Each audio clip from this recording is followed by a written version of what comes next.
ماشاء اللہ تعالیٰ کچھ لوگوں کے ساتھ اللہ ہوتا ہے نا، تو اس کے ساتھ بھی نا اللہ کا پیچھے بڑا ہاتھ ہے، اس کے 100 گنا معاف ہیں، چاہے یہ دیر سے آئے لیکن وقت پہ کام ہو جاتا اللہ ہے جدت اللہ تعالیٰ تمہیں خوش رکھے. السلام علیکم ورحمۃ اللہ وبرکاتہ. اللہ کا اپنا کوئی خاندان نہیں ہے، لیکن اس کے باوجود دیکھیں کہ اللہ اس روایت کو کیسے آ، تقویت دیتا ہے، فوقیت نہیں تقویت دیتا ہے، کہ معراج پہ جب اللہ تعالیٰ نے رسول پاک صلی اللہ علیہ وسلم کو بلایا تو پیچھے تکلیفیں دیکھیں کہ پورا سال حزن جو ہے وہ موجود ہے، سیدہ کا انتقال ہے، حضرت ابو طالب کا انتقال ہے، طائف کا سفر ہے، اور اس میں ایک انتہا کا ظلم ہے، لیکن اللہ تعالیٰ پھر حوصلے کے لیے کس طرح اپنے پاس اٹھاتا ہے.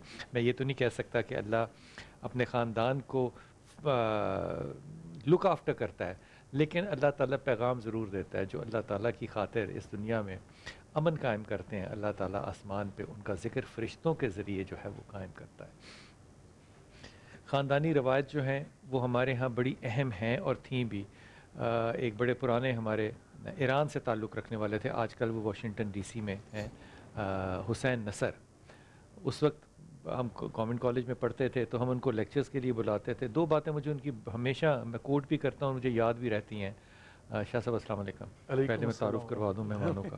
علامہ ظہیر حسن صاحب ہے ہمارے ساتھ، السلام علیکم. میں علیکم تعارف اس لیے السلام. بھول جاتا ہوں، مجھے لگتا ہے کہ ہم کل ہی کی بات کو کنٹینیو تو کر رہے ہیں. بے شک اللہ. اور جناب رضی بھائی ہمارے ساتھ ہیں، خیریت سے ہیں. ہمارے ساتھ حاجی حنیف طیب صاحب ہیں.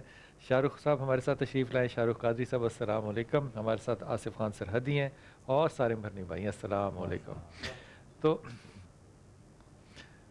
میں اس کر رہا تھا کہ وہ دو باتیں بہت مجھے ان کی یاد آتی ہیں ہمیشہ. ایک تو وہ ان کو جب ہم انوائٹ کرتے تھے تو ان کو پروٹوکول کوئی نہیں چاہیے تھا، کیونکہ ہم بھی انٹر کے اسٹوڈنٹ تھے، تو وہ خود ہی رکشہ ٹیکسی لے کر خود ہی گورنمنٹ کالج کے گیٹ تک آ جاتے تھے اور وہاں سے پھر پیدل چل کے اوپر چلے آ جاتے تھے. ماشاء اللہ. کوئی پروٹوکول نہیں چاہیے تھا. بڑی ہستی ماشاء اللہ تعالیٰ اس دنیا میں ٹاپ 10 اگر اسکالرز میں دیکھوں تو ان کے اندر ان کا ایک نام ہے، اور آ جاتے تھے. پھر دو باتیں انہوں نے ہمیں بخاری آڈیٹوریم میں بار بار کہیں. انہوں نے کہا دو چیزیں جو ہیں وہ کبھی بھی اس ملک میں نہ کرو گے تو بہتر رہو گے. کیا انہوں نے کہا ایک تو ہیلتھ کو کبھی بھی تم پرائیویٹ سیکٹر میں نہ بھیج دینا، پرائیویٹ سیکٹر میں چلا گیا تو یہ کاروبار بن جائے گا، ادارہ صحت نہیں رہے گا. دوسرا وہ کہتے تھے کہ کبھی بھی اپنے ملک میں نا فلیٹ سسٹم، فلیٹس کو اس کو فوقیت نہ دینا. ہم نے کہا کیوں؟ انہوں نے کہا کیونکہ جو 27ویں منزل پہ رہتا ہے نا، روڈ اس کی اونرشپ نہیں کرنے گی کبھی. روڈ اس کی اونرشپ نہیں ہوگی، روڈ اس کی اونرشپ ہوگی جو زمین کے ساتھ رہ رہا ہے. تو جو آپ اوپر چلے جاتے ہیں، آپ باہر کے ساتھ جو تعلق ہے وہ ہٹتا چلا جاتا ہے. پھر وہ مطلب تونن کے لیے یہ بات مزاح کے لیے کہتے تھے، میرا نہیں خیال کہتے مزاح کے لیے تھے، لیکن ہماری کیونکہ عمریں ایسی تھیں تو اس لیے شاید وہ مسکرا کے کہتے تھے. وہ کہتے تھے اگر 3 بیڈ روم ہوگا نا تو 4تھ بیڈ روم میں رہنے والے کے لیے آپ کے پاس جگہ نہیں ہوگی. تو ہمیں اس لیے اندازہ نہیں تھا کہ ہم جس ماحول سے اور جس طبقے سے آئے تھے وہاں تو ایک کمرے کے اندر محمدی بسترے لگ جاتے تھے اور 21 دن کی جو براتیں تھیں وہ گزر جاتی تھیں. اور آج بھی گھر میں جتنے مرضی غسل خانے ہو، کیونکہ وہاں غسل خانہ ایک ہوتا تھا اور وہ بھی برآمدے کے آخر میں جا کے، تو گھر میں بتا کر جاتے تھے کہ میں باتھ روم جا رہا ہوں، کسی کو کوئی ضرورت تو نہیں یا کوئی گیا تو نہیں ہوا. ایک ادب ہوتا تھا. یقین کیجئے آج بھی میں اپنے گھر میں اگر میں نے واش روم میں جانا ہے تو میں بتا کر جاؤں گا بیگم کو، اور میری بیگم حیران ہوتی ہے آپ مجھے کیوں بتا رہے ہیں کہ آپ واش روم جا رہے ہیں تو آپ جائیں. لیکن وہ عادتیں جو ہیں وہ جاتی نہیں ہیں. یہی نظام میں آج یہ سوچ رہا تھا اور آج میں یہ نقشہ دیکھ رہا تھا شاہ صاحب، کہ جس طرح سے رسول پاک صلی اللہ علیہ وسلم نے دروازے کھولے ہوئے تھے مسجد نبوی میں اپنے زوجین کے، وہ بالکل تقریباً میں اگر 100% کہوں گا تو شاید میں مبالغہ نہ کر رہا ہوں، لیکن میں پھر بھی 100% نہیں کہتا، لیکن وہ بالکل تقریباً ایسا ہی ماحول تھا جیسا کہ ہمارا والڈ سٹیز کے اندر تھا، کہ چاروں اطراف میں کمرے ہیں، درمیان میں صحن ہے، اور وہاں سے راستہ جو ہے وہ یا گلی میں جاتا ہے یا مسجد میں جاتا ہے. تو وہ نظام جو تھے ان لوگوں نے ایک کام قائم کیا، لیکن ایک بہت بڑی تبدیلی آئی، اور یہ میں دل کی اتھر گہرائی کے دکھ سے کہہ رہا ہوں.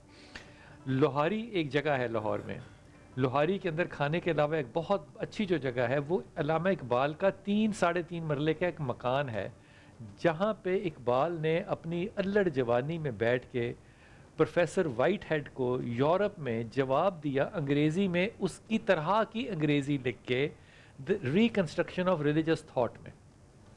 یہ اس نے باہر جو لکھی کتاب وہ اس نے کمرے میں بیٹھ کے چھت پہ نہیں لکھی, باہر تھڑے پہ جو سڑک اور گلی کے درمیان نالی آتی تھی اس کے اوپر کی جو جگہ تھی وہاں بیٹھ کے اس نے محلے والوں سے باتیں بھی کی اور ریکنسٹرکشن بھی لکھی. تو میں نے شاہ صاحب 1 سال پورا اپنی جماعت آرکیٹیکچر کی جماعت کے بچوں کو 3rd ایئر میں اقبال اور اقبالیات اور اس کا فلسفہ ریکنسٹرکشن کا پڑھایا تاکہ اقبال کا ایک امیج بنے جب میں ان کے گھر لے کر جاؤں. تو جب میں ان کے گھر لے کر گیا تو یہ سٹیج جو ہے ہمارا یہ زیادہ بڑا ہے, اس سے آدھی تقریباً گلی ہے وہاں پہ جہاں پہ وہ گھر ہے. اللہ. تو میرا فخر سے اس وقت سینہ جو تھا نا وہ چوڑا تھا کہ میں اپنے بچوں کو اقبال کا گھر دکھانے لایا ہوں. تو میں نے جب مڑ کے دیکھا تو زیادہ تر لوگوں نے وہاں پہ ہاتھ میں منہ پہ رکھا ہوا تھا کہ ان کو حمک آ رہی تھی نالی کی. تو انہوں نے مجھے کہا کہ پروفیسر صاحب آپ نے تو بتایا تھا کہ اقبال بہت بڑا آدمی ہے, تو وہ یہاں رہتا تھا.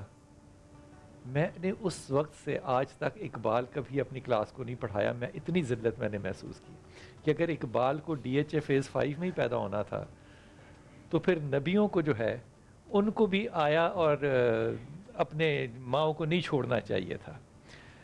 یہ بات بڑی دکھ کی ہے کہ آج کی نسل ان چیزوں کو کیسے دیکھتی یا کیسے پرسیو کرتی ہے. ظاہر ہے ہمیں کسی صورت بھی کنٹمپرری کو نہیں چھوڑنا, لیکن اس کے باوجود ہمیں کسی صورت میں سنت کو یا ماضی کو بھی نہیں بھلانا. حضور اقدس بسم اللہ, آپ ادارہ چلاتے ہیں جس میں کہ پتہ نہیں کیا کیا کچھ ہے, طب ہے, میڈیسن ہے, کیٹرک آئی کے سرجریز ہیں, آپ اولڈ ایج ہوم بھی چلاتے ہیں, اور آپ کے اولڈ ایج ہوم جو ہیں وہ آدمیوں کے الگ اور خواتین کے الگ ہے کیونکہ ان کے آپس میں رشتے نہیں ہیں. جی ہاں. آپ نے کیوں شروع کیے اولڈ ایج ہوم؟ وہ کیٹرک آئی کی سرجری تک کام کافی تھا. بسم اللہ الرحمن الرحیم. ہم نے اولڈ ایج یا شیلٹر ہوم شروع کرنے میں دیر کی. دل یہ چاہتا تھا کہ ان ماں باپ کا احترام گھر میں ہی ہو, بچے ان کی خدمت کریں, اپنے لیے جنت کمائیں.